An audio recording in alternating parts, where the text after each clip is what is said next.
this episode of Changes Big and Small. I'm Damianne President, your host as we explore small steps that can help you make big changes to build a life that you want. Have you ever felt trapped by all the shoulds in your life? Well, in this episode, Coach Amanda Hess joins me to explore exactly this topic. Amanda is a certified life coach who specializes in helping women get emotionally unstuck, break free from overthinking, and step into their most empowered selves. Through her relatable storytelling and actionable process, Amanda has built a thriving community of women ready to embrace confidence and authenticity. As the host of the How to Love Yourself No Matter What podcast, Amanda dives into topics like overcoming self-doubt, cultivating self-love, and creating a life filled with purpose and joy. Her passion lies in guiding women, especially those navigating midlife and motherhood, to reclaim their personal power and rewrite their stories.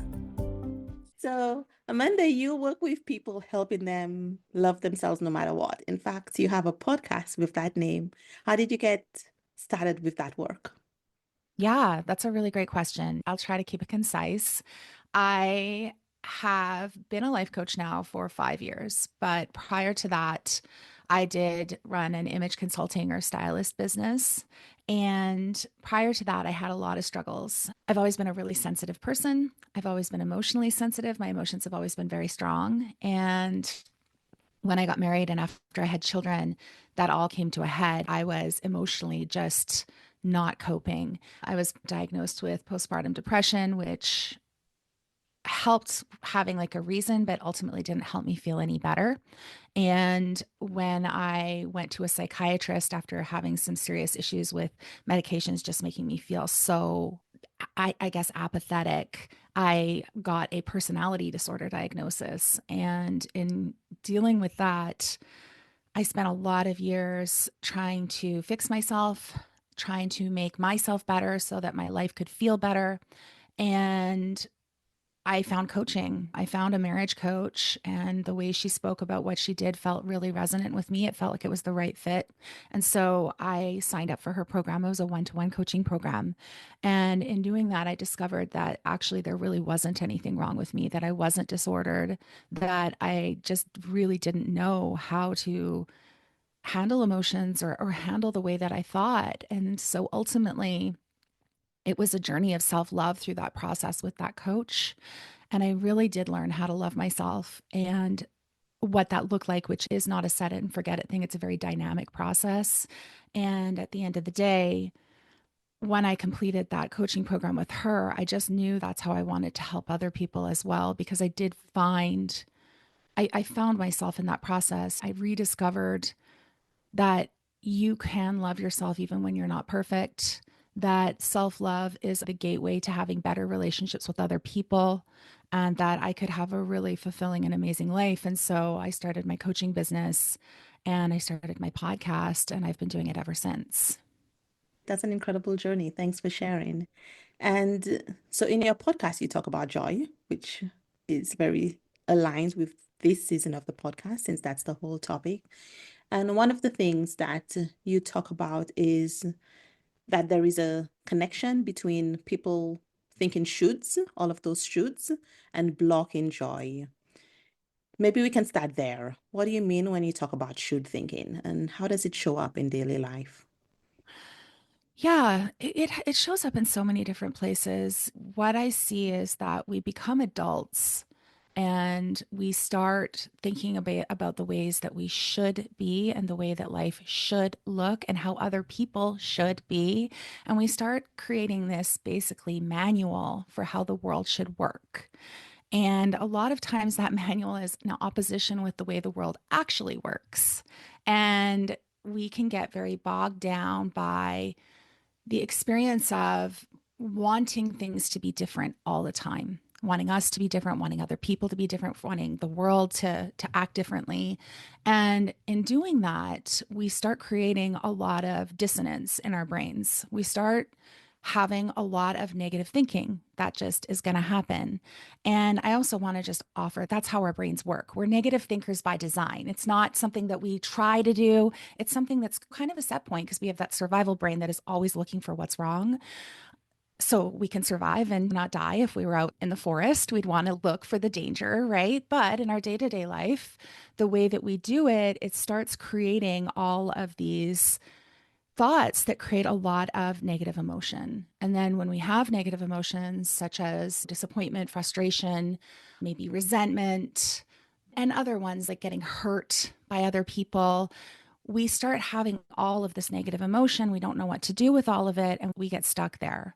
And so, therefore, we're not experiencing any joy because we're trying to get through the battle of all of the negative emotions that are constantly coming up for us.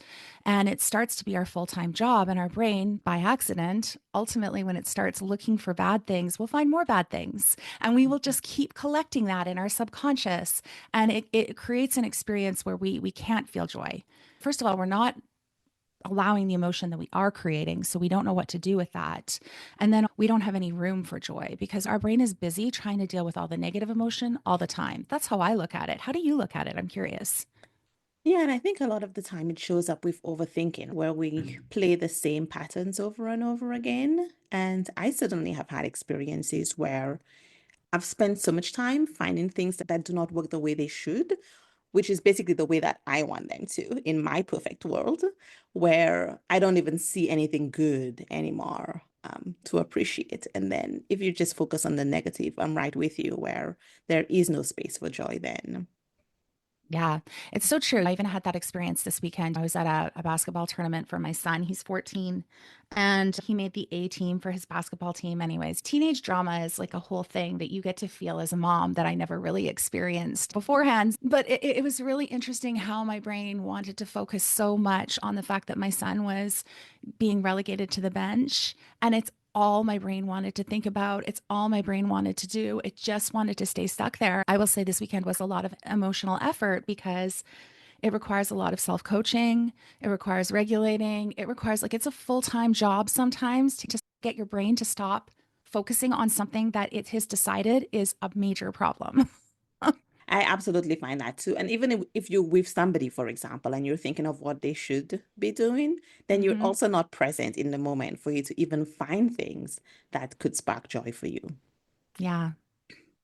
One of the things that listeners sometimes ask is about what does it mean to have joy versus happiness? I think of happiness as being more performative than joy, and I'm curious how you think about those two similar concepts. I like that question. I think about it a lot, actually. I really do, because I feel I have a very joy filled life. But you're right, it's not performative. And I do think happiness to an extent is performative. And we live in a culture wherein we think everybody should be happy. And so then, how do we experience joy when we're unhappy? How do we experience joy when somebody else is unhappy or something challenging is going on in your life or in the world?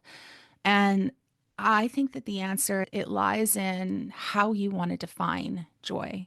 For me, I always change the definition. It's always kind of a moving target for me, but I would say that it's ultimately being able to go with what is and finding the pockets where I can experience connection, where I can experience groundedness, where it feels like the life that I'm living is the one that I've designed. And that's how I would look at joy. It's not being afraid of feeling sadness or grief or disappointment. It's a knowing that this is the way life is supposed to be. That's how I would define it. Mhm. Do you have any examples from your clients, anonymized, of course, of people that were stuck in should thinking? And what does that look like? If somebody's listening and they're like, that's not me, what might help them identify or relate to what we're talking about?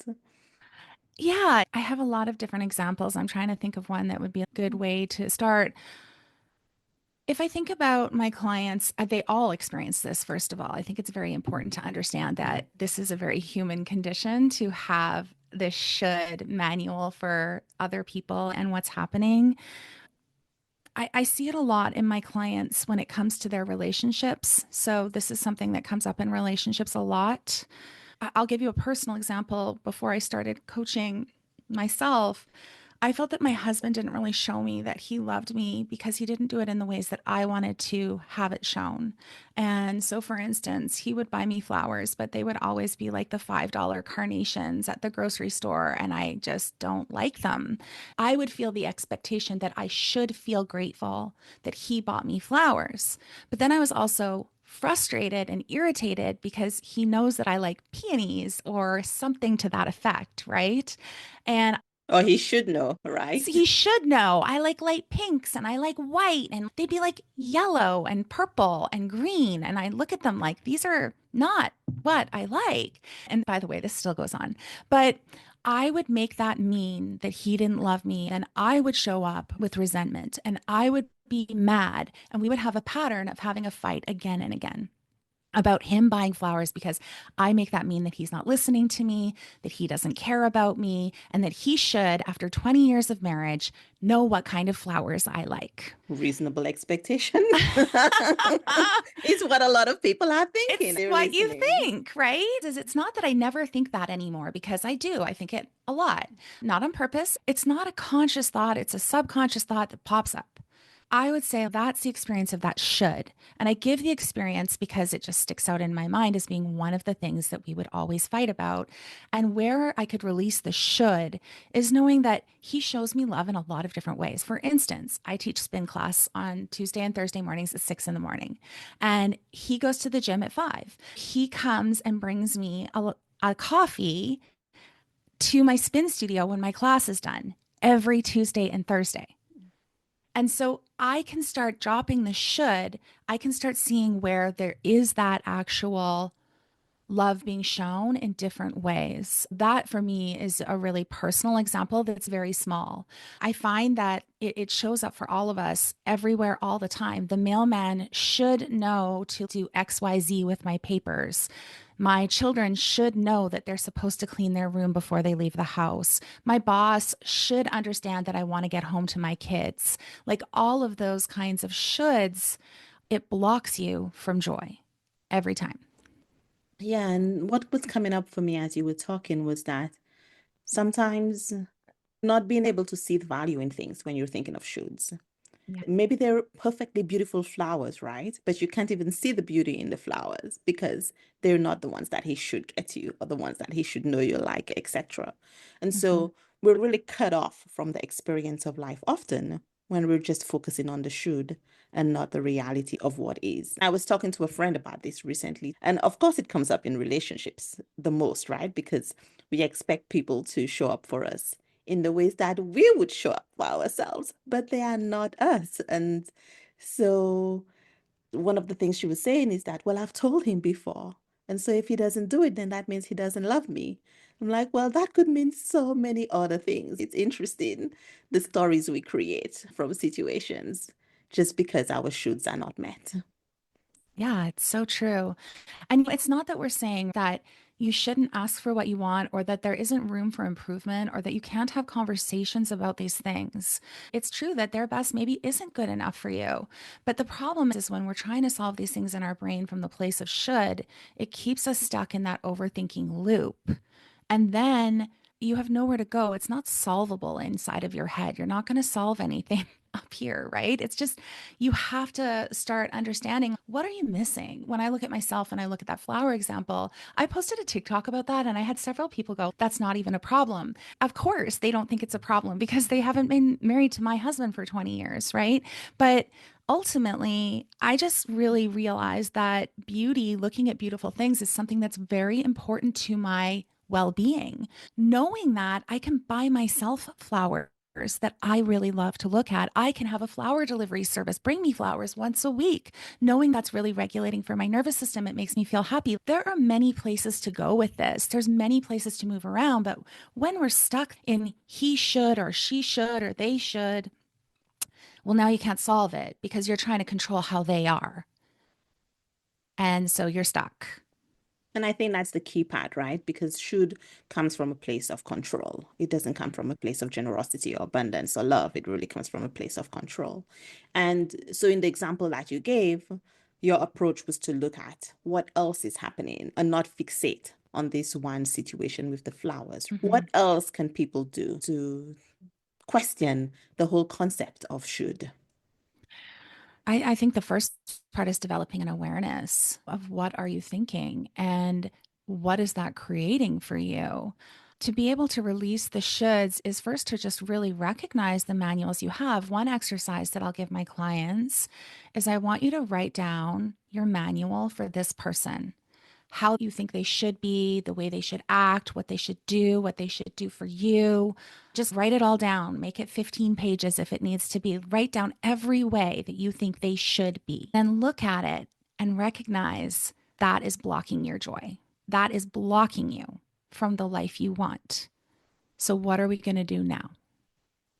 It's a confronting exercise. And I will tell you, it takes more than one time to get through that, right? That takes coaching, that takes time, that takes intention, that takes somebody helping you through that sometimes because it is very difficult work because it's not the way that our culture works. We live in a culture where, and we're in different countries, but I still think it's very much the same, wherein we do have this all or nothing, black and white thinking this is the way people should act, this is the way people should be. It's inundated into our world, into our minds. So you are going against the grain. It's going to take work. And as you say that, the other thing that comes up for me is that now in our world, we have relationships, we have interactions with people of many different cultures all of the time. And so your shoulds are very likely to be different from somebody else's shoulds. And then how do you reconcile that? Yeah. And when you talk about joy, one of the things that I think truly brings us joy is connection. To be connected to other people should will always block that. It will block you being able to be connected because you won't be able to find that common ground. Be curious about the other person, be curious about what they're experiencing, be curious about why they do the things they do and why you do the things you do and finding that ability to connect your humanness to each other. When I look at people that I coach that are going through divorce and separation and parenting agreements, you can create connections with your spouse, like your ex-spouse, your ex-partner. You can. It requires dropping that should. It requires dropping that manual. What's the definition of insanity, right? Doing the same thing over and over again and expecting a different result. At the end of the day, if you want a new result, you're going to have to change how you approach it. When we talk to people about shoulds and dropping shoulds and the whole idea of a manual being something that blocks their joy, sometimes there are fears that come up. What kind of fears do you see come up for people around that? They're right. There is a lot of fear. I think, for one thing, people don't want to be a doormat. And so they feel that if they drop that should, then that means that they don't get to have standards. And that's not true. It is very nuanced because you can drop the should and still have the behavior be a no. I think about even clients that have partners that were abusive in one way or another. When we think they shouldn't act that way, what I find is that we internalize that to mean that I'm the kind of person that deserves or that is somehow creating this, or like I wasn't strong enough, or I didn't do the right things because this person is doing this to me. And then the only thing I can do is lay down. That's not what we're saying. It's not that at all. It's going, this person shows up in this way when they're like this, and that has to do with them. And I get to decide whether or not that's good enough for me. I don't think he should be different or she should be different, but they are who they are and they act how they act. I get to decide what I need to do for me and to take care of myself because there is so much gray area here. Flowers are not that big of a deal. Nobody's going to die or be injured or be hurt by flowers. But that's not true when it comes to people's words and actions sometimes. And so we definitely want to know that we can have boundaries and that this is a nuanced thing. It is not static. It's going to change from day to day. And it's getting to know yourself and growing that sort of trust inside of your own ability to be able to determine whether or not you feel ready to have that interaction with that person, or if you just need to put up a boundary and come back to it later. Yeah, and I think that's the key part here, where should is really about what somebody else would do. Whereas when you have a boundary or when you're acting from values or principles, really it's about how you're going to show up, how you're going to behave in the different situations. And exactly as you said, sometimes it means walking away, sometimes it means doing something the other person might not like, but figuring out what is it that you need and how do you get that in that situation. But also sometimes it's recognizing certain things, like not everything is a fightable offense. Do you Mm-hmm. know what I mean? If somebody doesn't agree with me about something, or there are so many different topics that are polarizing these days. Right now, should TikTok be banned? Maybe I think yes, and somebody else thinks no. And I'm like, they should remove TikTok from their phone. It's not safe for the country. Like there's all of this rhetoric, right? And these types of things really divide people, but it doesn't really affect me actually if you have TikTok on your phone. I don't really care that much. And so that's what I mean when I say not everything is a fightable offense. Oh, I totally agree. And I do think if you're the kind of person that is listening to this and you notice you have lots of shoulds, it's worthwhile investigating how you're taking care of yourself emotionally. I always coach on an emotional scale, like we feel an emotion from a 1 to a 10. So if somebody says they have TikTok on their phone and you think TikTok is awful and that nobody should have it and that it's not good for the world, you might feel that I probably feel that at a 2 out of 10, but some people are feeling that at a 10 out of 10. And so then they're so dysregulated by that emotion that this is why they go into a fight response and they start arguing and all of those things.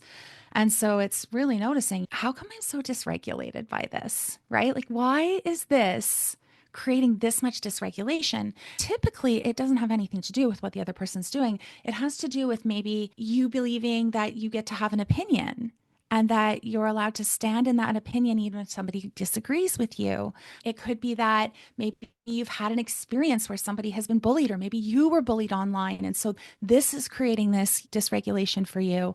It is always, I think, an emotional thing when we want to lean into you should be different. And then when they're not, we get very upset. Yeah. It just tells a story. I hope TikTok is a frivolous example for most people, but that they get the point of what we're trying to say. Do you have any examples from somebody that you've worked with or from yourself of the transformation that you experienced from breaking free from shoulds?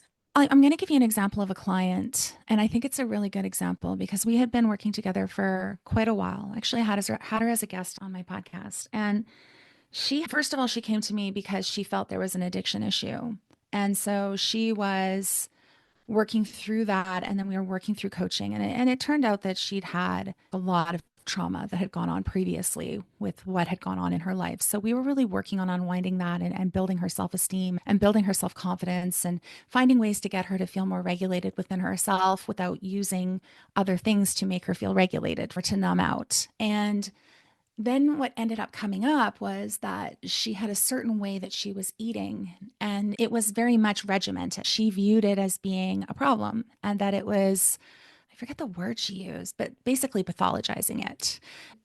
She would come to calls with it. And I said to her on the call, what if it's not a problem? What if you shouldn't have to eat anyways? What does it matter? The way you eat, how does it matter?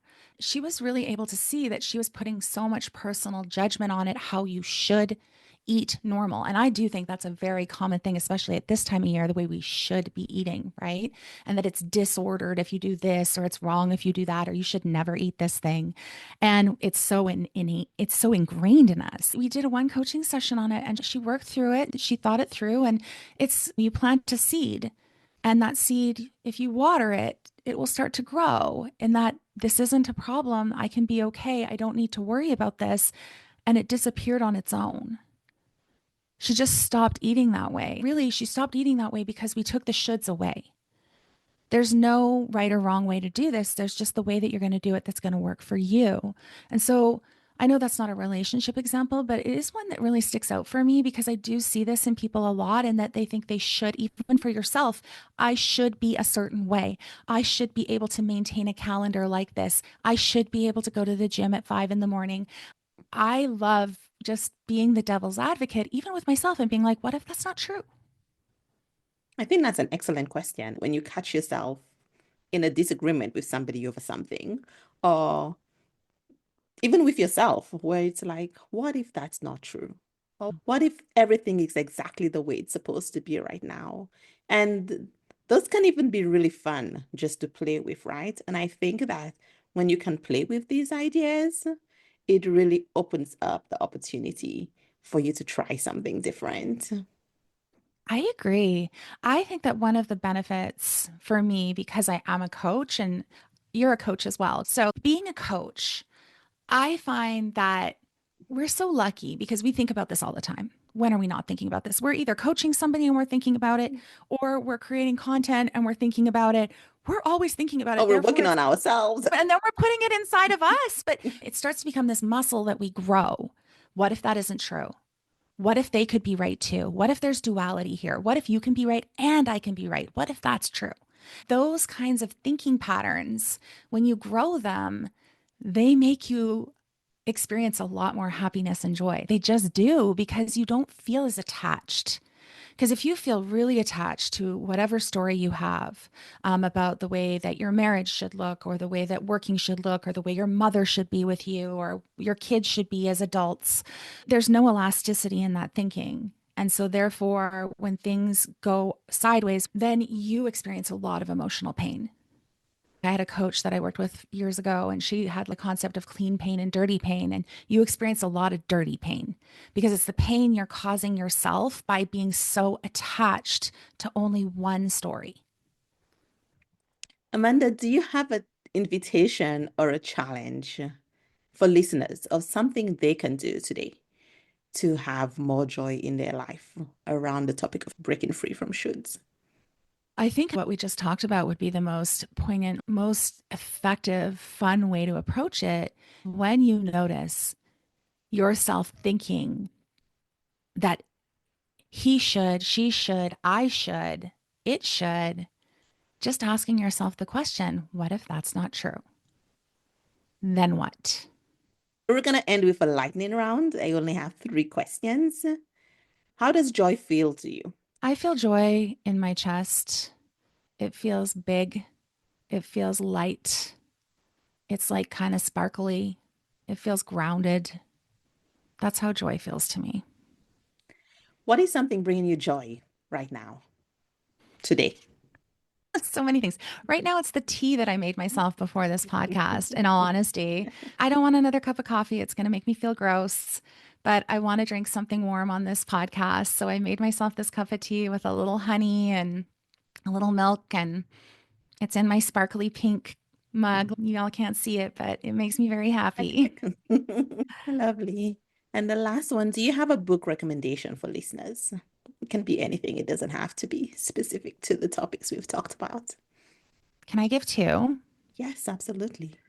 So there's two. The first is not a book per se, because I can't think of the book titles. I've read several, but Byron Katie, if you're struggling with shoulds, Byron Katie has books where literally her whole work is about letting life be the way life is supposed to be. And it is a beautiful thing. I find the things she writes to be very good for this type of thinking and shifting it. The second one is Big Magic by Elizabeth Gilbert. I've been recommending that to my clients. I read it years ago.